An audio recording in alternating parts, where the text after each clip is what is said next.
Hello everyone.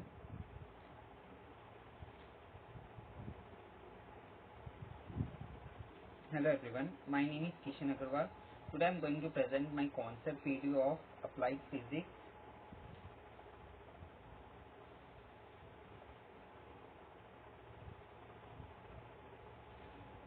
The topic is difference between photoelectric effect and Compton effect.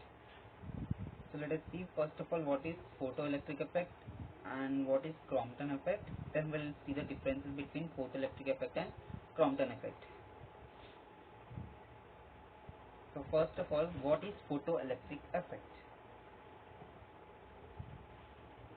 History of photoelectric effect. The photoelectric effect was first introduced by Wilhelm Ludwig and Franz Halbig in the year 1887, and the experimental verification was done by the Heinrich Rudolf Hertz, and they observed that when a surface is exposed to electromagnetic radiation at a higher threshold frequency, the radiation is absorbed and the electrons are emitted. Today we study the photoelectric effect as phenomenon that involves a material absorbing electromagnetic radiation and releasing electrically charged particles. Basically, they have observed when the electromagnetic radiations are passed on a material, it releases or it emits electrons. Basically, this is the phenomenon of electrical or photoelectric effect.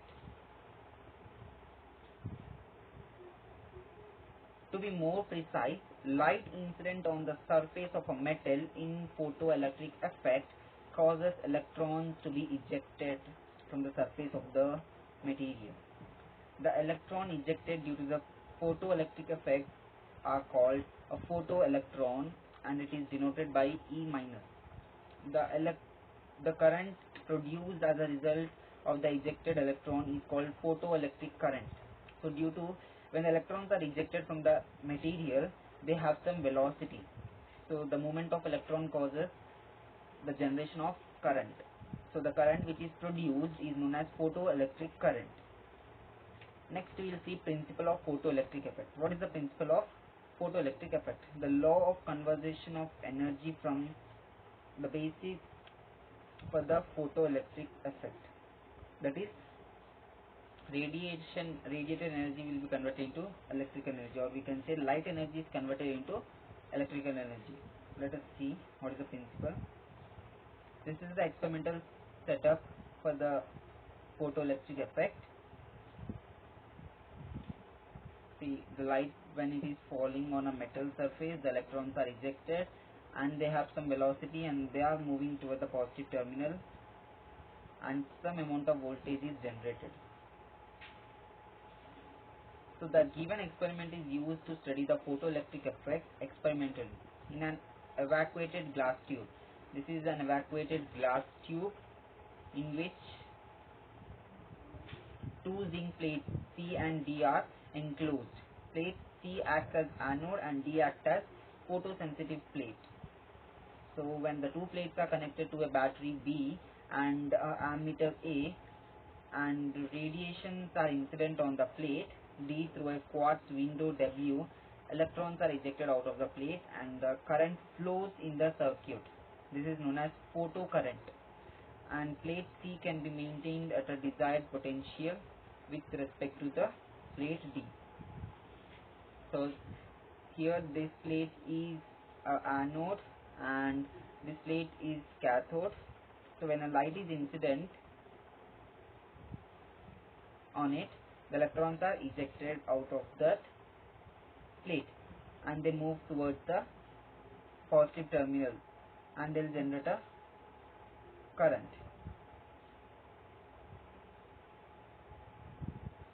So the photoelectric effect is a phenomena. Now we can define photoelectric effect. Photoelectric effect is a phenomena in which electrons are ejected from the surface of a metal when light is incident on it. These electrons or these ejected electrons are called photoelectrons. It is important to note that the emission of photoelectrons and the kinetic energy of the ejected photoelectrons is dependent on the frequency of the light that is incident on the metal surface. The process through which photoelectrons are ejected from the surface of the metal due to the action of light, commonly referred to as photoemission. So as the light plays a role in the photoemission or in the effect photoelectric effect, so we have to be careful with the frequency of the light. If the frequency of the light or wavelength of the light cannot uh, give such energy, that if the energy is not enough to remove the electron from that, so the electron will not be removed. So the minimum energy should be supplied. So according to that, we have to choose the frequency of the light.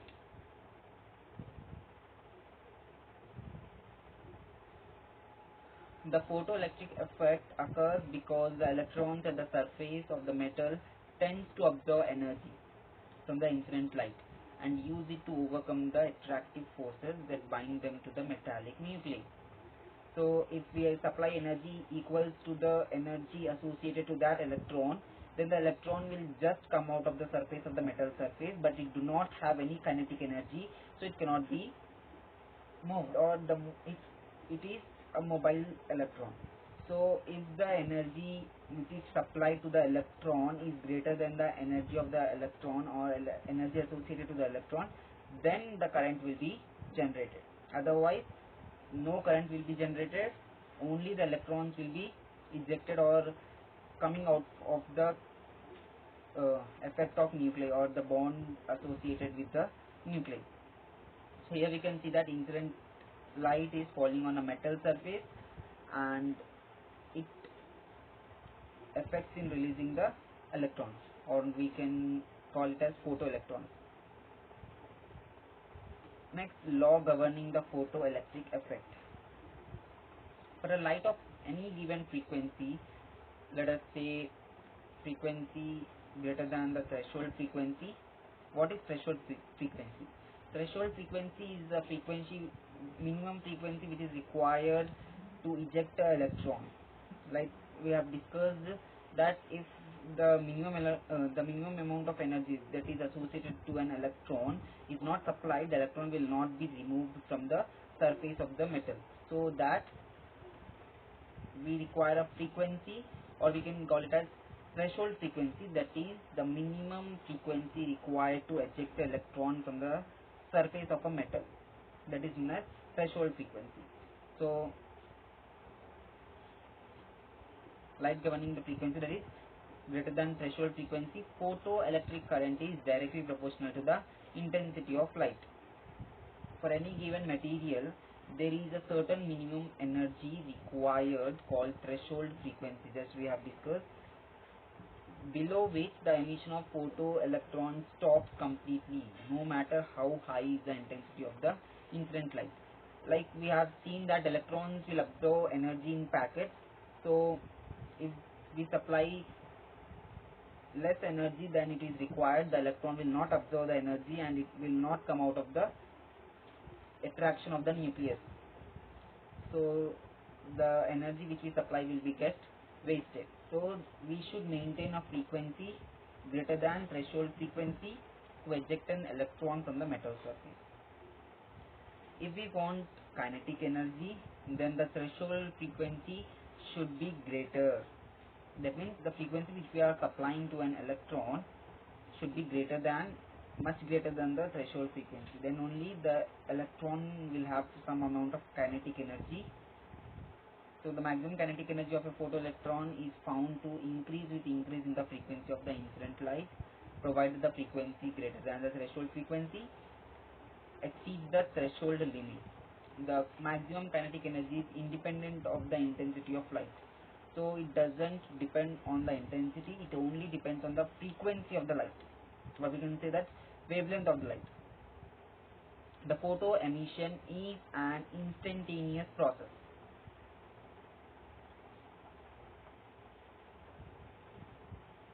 So we have seen the laws governing to the photoelectric effect.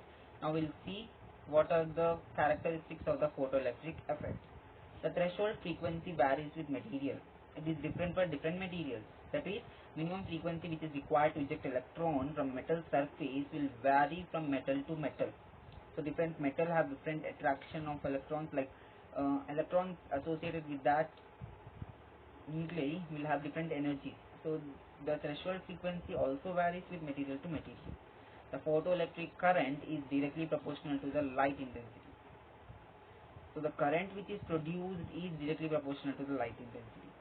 Next, the kinetic energy of the photoelectrons is directly proportional to the light frequency. Yeah, exactly.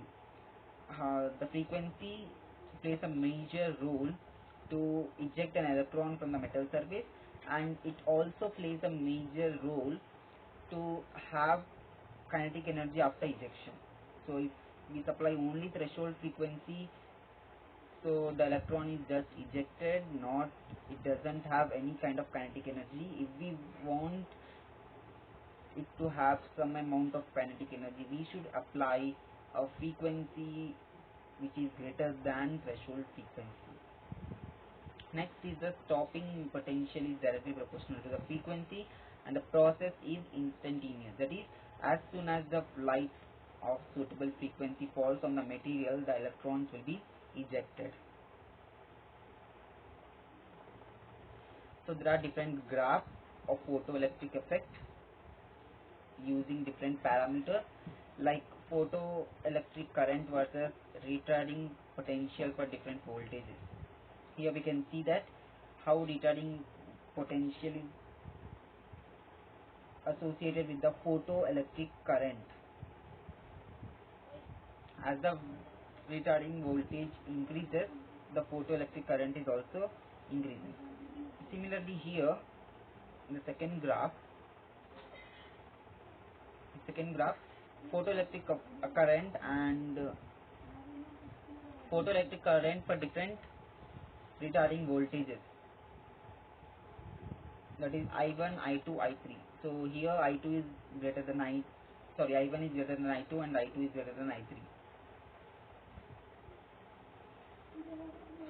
Next, here third graph shows the electron current versus the light intensity. See, as we have discussed that the electron current or photoelectric current is always proportional or directly proportional to the light intensity. And here, stopping potential versus frequency. See, if we give a frequency which is less than threshold frequency, the electrons will not be ejected. So there should be some minimum frequency, that is threshold frequency, after which the electron will be ejected from the metal surface. So that we can see that from 0 to V0 there is no stopping potential for the frequency of the light. Next is electron current and light frequency. So the current which is generated is constant for a frequency.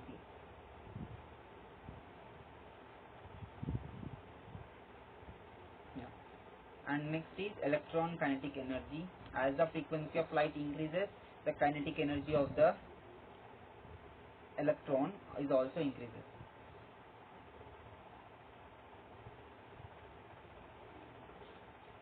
Next is applications of photoelectric effect. Why photoelectric effect is used to generate electricity in solar panels. Solar panels works on the photoelectric effect or the principle of photoelectric effect. These panels contain metal combination that allows electricity generation from a wide range of wavelengths. As we know that sun produces different wavelengths and it has different radiations, and their radiations have wide range of wavelengths. So the electrons which are ejected from the metal surface will have different kind of kinetic energy and will generate current. So motion and position sensor. It is also used in motion and position sensor. In this case, the photoelectric material is placed in front of a UV or IR LED. When an object is placed in between the light emitting diode, that is LED, and the sensor, light cutoffs and the electronic circuit register a change in potential difference. So this is how the motion sensor or position sensor will work. Next is lighting sensor, that is it works also on photoelectric effect principle. So lighting sensors such as the one used in smartphones enable automatic adjustment of screen brightness according to the lighting. This is because the amount of current generated via the photoelectric effect is dependent on the intensity of the light hitting the sensor, which is placed in a mobile device. Next is digital cameras. Can detect and record light because they have photoelectric sensors that respond to different colors of light. X-ray photoelectron spectroscopy technique uses X-ray to irradiate a surface and measure the kinetic energies of the emitted electrons. Important aspects of the chemistry of a surface can be obtained, such as elemental composition, chemical composition, empirical formula of compounds, and chemical states. So different types of readings which we can get using this X-ray photoelectron spectroscopy. Next is photoelectric cells are used in burglar alarms, the alarms which are placed in near the mines. Used in photomultipliers to detect low level of light, and it is also used in video camera tubes in the early days of television. Night vision devices are based on this effect. The photoelectric effect also contributes to the study of certain nuclear processes. It takes part in chemical analysis of materials since emitted electrons tends to carry specific energy, that is characteristics of the atomic source. So this is all about photoelectric effect. Next we will see something about Compton effect, that is Compton scattering. As you can see here in the picture, electron with low energy, X-ray with high energy, when they collide, electron gain energy or photon lose energy. X-ray is a photon which loses energy and the electron gains energy. After collision, the electron moves with a high speed, and photon, which is a scattered X-ray, we'll see what it is in detail. Here we can see from the picture. So what is Compton effect? Compton effect is defined as an effect that is observed when X-ray or gamma rays are scattered on a material with an increase in wavelength. Compton studied this effect in the year 1922. During the study, Compton found that wavelength is not dependent on the intensity of incident radiation. It is dependent on the angle of scattering and on the wavelength of the incident beam. It is given the following mathematical formula. What is the formula? Lambda f minus lambda t is equals to h by m naught t into 1 minus cos theta. He calculated this formula using the Compton scattering effect.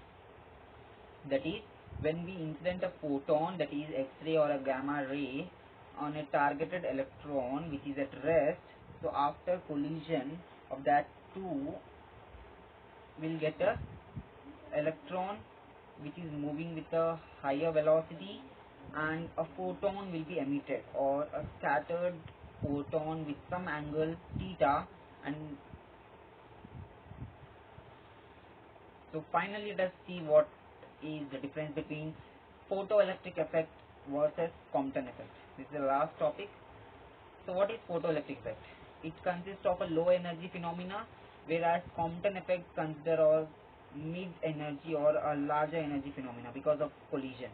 Next is photon delivers its total amount of energy to a single electron. In photoelectric effect, when the photon hits to electron or targeted metal surface, it affects to a single electron. But whereas here in the Compton effect, the photon transfers part of its energy to a single electron. Only some part of energy will be transferred. Here the total energy will be transferred. Next, this effect was explained by Albert Einstein. Photoelectric effect is explained by Albert Einstein, and here the Compton effect was explained by Compton. The next is the photon disappears after the interaction. When the photon hits the metal surface, the electron gains the energy which is associated with the photon, and the photon is lost completely.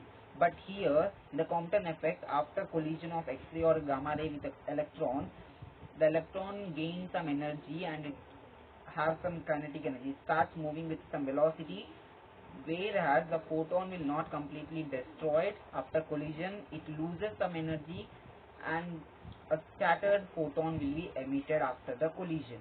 That is, the wavelength of the scattered photon is higher than that of the incident photon. That means frequency will be reduced. So obviously energy will also be reduced. This is what the difference between photoelectric effect and the Compton effect. Hope you all understood. Thank you.